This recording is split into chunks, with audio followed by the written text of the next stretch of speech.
Assalamualaikum sahabat-sahabati. Bagaimana kabarnya? Di Suara Pergerakan kali ini saya sahabat Arham ingin berdiskusi dengan sahabat tamu mengenai yang sedang booming akhir-akhir ini. Siapa kira-kira sahabat tamunya? Kita sapa dahulu sahabat rival dari Rayon Visip. Monggo perkenalan dulu mungkin sahabat. Terima kasih. Perkenalkan, nama saya Rival Bayu Aji Prambodo, pengurus Rayon Visip, mantan pengurus Rayon Visip dan juga mantan pengurus Komisariat Airlangga. Jadi untuk tema kali ini adalah polemik di tengah COVID.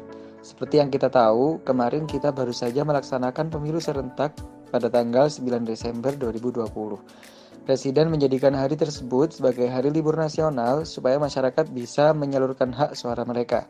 Namun, di balik kesuksesan pemilu serentak di 270 daerah di Indonesia, terdapat kontroversi yang sempat heboh di dunia politik. Kali ini bersama sahabat rival, mari kita saling diskusi mengenai hal tersebut. Kalau sahabat rival sendiri, kemarin ada pemilu nggak di daerahnya?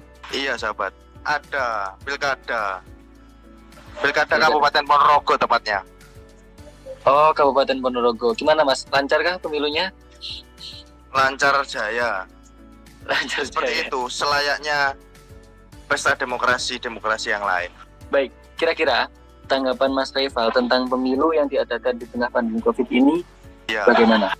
terima kasih atas pertanyaannya terkait dengan proses pemilu kepala daerah yang berjalan serentak di seluruh Indonesia. Walaupun tidak semua, tetapi memang banyak sekali daerah-daerah yang sedang melaksanakan pilkada pada tanggal 9 Desember. Nah, terkait dengan pilkada sendiri, bahwa harus dipahami pergantian kekuasaan atau sirkulasi kekuasaan itu wajib hukumnya untuk dilakukan dalam negara demokrasi. Karena itu juga menyangkut terkait dengan prinsip-prinsip demokrasi yang harus dijalankan. Tetapi ketika kemudian kita membahas soal isu COVID-19 yang bahwasanya memang ini sebagai pandemi global, itu menjadi sulit karena memang kita tidak bisa untuk terlibat aktif atau berkerumur tepatnya dalam proses kampanye atau apapun, karena memang ada protokol kesehatan yang harus dijalankan. Nah, dilematisnya di sini karena saya mencoba untuk menggunakan dua perspektif. Yang pertama adalah perspektif bahwa ketika pemilu tidak dijalankan, maka proses sirkulasi kekuasaan yang ada akan terhambat. Dan secara tidak langsung, bahkan program atau kebijakan-kebijakan yang harusnya dijalankan menjadi tidak ada. Pandemi sendiri juga masuk dalam kebijakan, sehingga proses ini menjadi cukup rumit. Tetapi di sisi lain kedua, proses atau adanya COVID-19 yang menjadi pandemi global sendiri menjadi cukup rumit. Karena diakui atau tidak, protokol kesehatan juga harus dijalankan, sedangkan pelanggaran protokol kesehatan pada proses kampanye menjadi banyak. Dan itu menjadi polemik. Sebenarnya ada pola-pola yang harusnya dibatasi dari penyelenggara pemilu, misalnya seperti menggencarkan kampanye online, kemudian membatasi ruang untuk berkampanye sehingga bertatap mukanya secara online. Itu sebenarnya sudah atau harusnya mampu dijalankan. Tetapi faktanya kita tidak bisa untuk kemudian hanya bertatap secara online, karena proses-proses yang di balik layar misalnya itu harus benar-benar melakukan atau bertemu secara langsung. Pemilu ini memang kurang tepat dan kurang matang dalam menyiapkan ruang-ruang online yang ada, sehingga banyak pelanggaran protokol kesehatan yang terjadi. Saya kira itu. Di luar kampanye, ini kan pilkada ini diselenggarakan offline di semua daerah. Dan ternyata setelah terlaksana, ini terkonfirmasi ada kasus 1.172 orang positif COVID, kemudian 79.000 orang reaktif COVID, dan prediksi 2 minggu lagi COVID akan melonjak kasusnya. Dan pilkada kemarin itu dari 45 daerah mereka masih zona merah. Tanggapannya Masnya seperti apa setelah muncul kasus seperti ini? Ya, Terima kasih. Nah, ini sebenarnya adalah konsekuensi yang logis ketika pelonjakan virus COVID-19 ini pasca pilkada menjadi sangat tinggi. Karena memang situasi berkerumun dari masyarakat yang sangat besar, apalagi misal di beberapa daerah sudah merayakan kemenangan dari salah satu calon misalnya, sehingga protokol kesehatan jelas tidak dipatuhi. Tetapi yang harus dilakukan misalnya dari pemerintah adalah misalnya rumah sakit yang harusnya siap untuk menampung dan sebagainya. Jadi kita seolah-olah harus menghadapi konsekuensi logis dari akan adanya klaster baru dari proses pilkada yang terjadi. Pemilu ini di sisi lain harus dibutuhkan, tetapi di sisi lain protokol kesehatan juga harus dijalankan. Ini menjadi rumit karena kesadaran dari setiap individunya, misalnya memakai masker, kemudian menjaga jarak. Jadi sebenarnya problemnya problem sangat teknis dari individu per individu. Jadi kita nggak bisa untuk menjelaskan bahwa ini adalah kesalahan pemerintah, kesalahan calon. Ya, bisa disimpulkan ini kesalahan semuanya lah ya. Karena kita semua berpartisipasi kan. Bisa saja kita nanti yang nggak menjalankan protokol nambah kasus kayak gitu-gitu. Jadi kayak menurut saya ya semuanya berpengaruh sih, Mas. Oh iya, Mas, ini isu yang sangat biasa ditemukan di kontestasi politik. Pendapat Masnya tentang NPWP, nomor biro, tentunya ini perihal politik, perihal politik uang yang selalu ada setiap pemilu. Ini menurut Masnya kayak gimana? Terima kasih atas pertanyaannya. Jadi terkait dengan politik uang, adanya penyelewengan politik uang, ini adalah ketidaksiapan negara untuk mencoba mengalirkan antara realisasi visi misi atau yang dijanjikan sejak awal, kemudian solusi terhadap masalah-masalah terkini. Itu sejak awal masyarakat tidak diberi pencerdasan terkait itu, dan juga mungkin kalaupun sudah diberi, problemnya adalah masyarakat seolah-olah tidak merasakan apa itu kebijakan yang mengena dengan mereka, sehingga masyarakat lebih memilih untuk menjadikan dirinya sebagai komoditas dalam berpolitik dan bisa dijual belikan suaranya, ditukar dengan uang, dan tanpa perlu tahu visi misi, tanpa perlu program kerja apa yang kemudian ingin direalisasikan dari calon pemimpinnya. Sehingga problem terbesarnya adalah persoalan pendidikan politik dan pencerdasan terhadap kenapa harus berdemokrasi, kenapa harus memilih tanpa harus diberi politik uang. Ini konsekuensi logis ketika orang dikasih uang tidak mungkin tidak mau. Terlepas nanti misalnya dia coblos atau tidak, itu persoalan lain, tapi fakta yang terjadi di lapangan seperti itu. Tapi baiknya proses pengelolaan uangnya itu yang harus dipentingkan. Misalnya uangnya itu juga harus diflorkan secara umum kepada masyarakat, RT dan sebagainya, untuk dikelola menjadi uang bersama atau uang yang berkemaslahatan. Kita tidak bisa menuntut orang, harusnya kalaupun kamu dikasih uang, harusnya kamu menolak dan kamu tidak mau, kan tidak bisa seperti itu. Sehingga cara terbaik adalah mereka harus menerima uangnya, kemudian soal pilihan adalah sesuai dengan kata hati dan kata rasionalitasnya. Problem politik uang ini saya rasa mungkin problem di negara demokrasi manapun, tetapi Indonesia lebih parah karena sejak awal peran dari pemimpin, peran dari partai politik bahkan itu sangat tidak tepat dan seolah-olah tidak ada kesinambungan antara rakyat, masyarakat biasa dengan pemimpin. Jadi proses politik elit yang terjadi itu begitu ketara. Oke, pertanyaan selanjutnya nih Mas ya. Kita semua tahu bahwa barusan kita mendengar beberapa menteri tiba-tiba tercekal karena kasus korupsi. Yang terakhir ini ada Menteri Sosial Juliari Batubara yang dijadikan tersangka bansos untuk COVID. Menurut Mas Reva, apa tindakan yang harusnya dilakukan pemerintah terkait penanganan kasus ini, alias korupsi dan lain sebagainya? Korupsi bantuan sosial ya, yang dilakukan oleh lembaga sosial.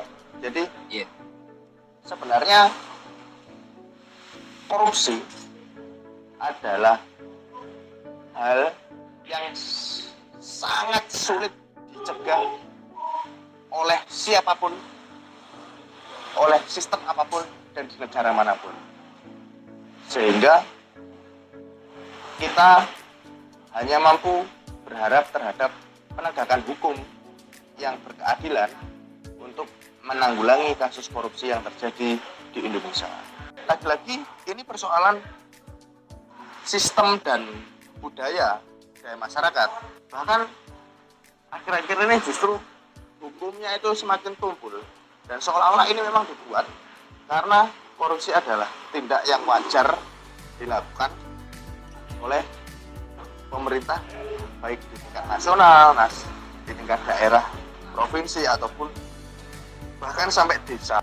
Itu yang pertama. Kedua, definisi terkait dengan korupsi sejak awal itu menjadi sulit di Indonesia sendiri. Bahkan undang-undang terkait korupsi sendiri walaupun cukup jelas, tetapi akan menjadi sulit ketika itu ditabrakkan dengan kenyataan-kenyataan yang ada. Karena kasus demi kasus itu sangat berbeda motifnya, variannya, sehingga sulit untuk mencoba menelusuri satu persatu.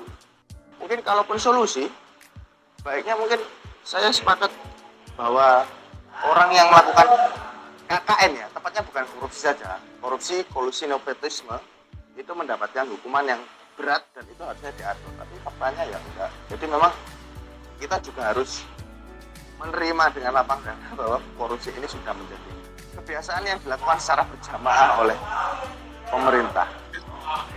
Bahkan nggak hanya pemerintah, orang di lingkup apapun. Ini terkait pilkada lagi. Kan banyak nih pemimpin-pemimpin itu punya visi misi yang baik, punya visi misinya bagus, tapi waktu udah jadi ternyata yang ada nggak sesuai dengan visi misi yang sudah dijelaskan. Nah, itu bagaimana kita sebagai warga dalam menyikapi itu? Terkait dengan visi misi, sebenarnya visi misi ini kebanyakan kan punya grand design bahwa akan dibawa kemana arah kepemimpinan dari calon pemimpin sendiri. Tetapi yang menjadi problem, ini persoalan yang realistis menurut saya. Pertama, sejak awal visi misi itu dibangun atau dibentuk untuk hanya sekedar menarik minat masyarakat untuk melihat apa yang dipikirkan dan apa yang coba direalisasikan ketika pemimpin itu berhasil ketika menjabat. Visi misi ini seolah-olah menjadi hal yang berkaitan dengan nilai atau prinsip yang tidak perlu untuk direalisasikan karena dengan alibi misalnya ada problem-problem yang tidak sesuai dengan visi misinya dan sebagainya.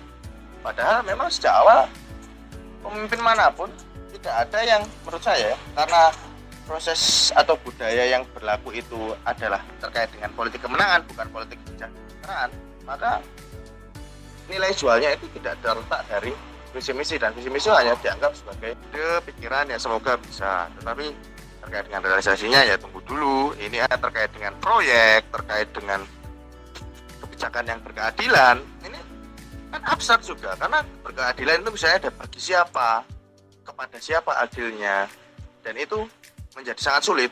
Cara-cara inkonstitusional juga harus dilakukan, misal menggunakan cara-cara yang demonstrasi, aksi, bahwa menuntut harusnya pemerintah bersikap adil, pemerintah tidak coba merealisasikan kebijakan A, B, C, D yang sudah dijanjikan. Itu cara-cara yang inkonstitusional. Karena cara terbaik untuk melakukan protes terhadap pemimpin adalah menurut saya adalah demonstrasi. Keren sekali. Terus untuk ini pertanyaan terakhir, Mas.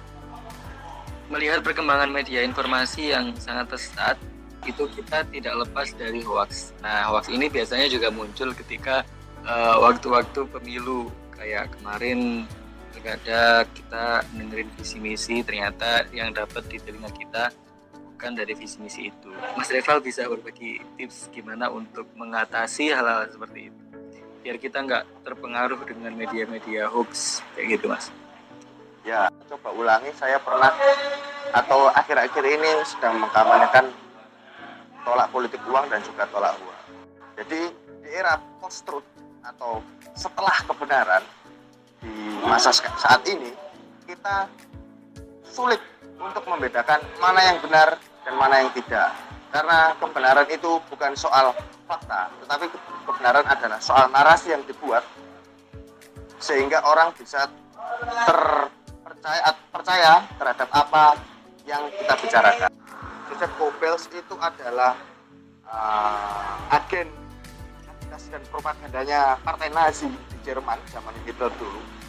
Sejak dulu dia sudah mencoba untuk memikirkan bahwa kebohongan yang dilakukan secara terus-menerus itu akan menjadi kebenaran bagi orang. Nah, dari poin ini kita bisa lihat bahwa memang hoax itu sudah menjadi hal yang mutlak terjadi di era pos kebenaran atau setelah kebenaran yang seperti ini. Sebenarnya ini sudah muncul pasca negara-negara di seluruh dunia itu menggunakan model keterbukaan informasi dan kebebasan pers, sehingga pers berhak untuk menggunakan apapun sarana pikirannya terhadap media yang dipunyai. Saya mengutip kata-kata Rocky Gerung bahwa akan bisa menurun ketika masyarakat menjadi cerdas dan kritis terhadap situasi yang terjadi. Jadi kekritisan manusialah yang bisa menangkal hoax, karena secara nggak langsung dia mencoba untuk mengulik secara dalam sebenarnya berita ini masuk akal atau tidak untuk dipercayai. Kira-kira seperti itu. Oke, terima kasih Mas atas jawaban-jawabannya, sangat keren sekali. Dari apa yang sudah disampaikan tadi bisa kita simpulkan bahwa pemilu di tengah COVID sebagai wadah menyalurkan hak suara dan menentukan pemimpin memang pilihan yang baik. Namun, di masa pandemi ini, pemerintah harus menjamin pelaksanaan protokol kesehatan sehingga tidak ada kluster baru seperti kemarin. Selain itu, masyarakat harus sadar politik dan mencegah adanya penyelewengan politik supaya demokrasi Pancasila yang murni dapat tercapai. Semoga podcast kali ini bisa memberikan informasi dan menambah kewaspadaan kita dalam menggunakan sosial media ya sahabat-sahabati. Kita harus menyaring informasi yang didapat dan yang akan disebar.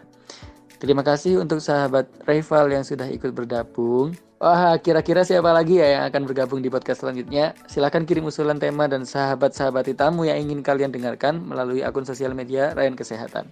Jangan lupa untuk follow kami supaya nggak ketinggalan info menarik lainnya. Salam sehat sahabat-sahabati. Assalamualaikum warahmatullahi wabarakatuh.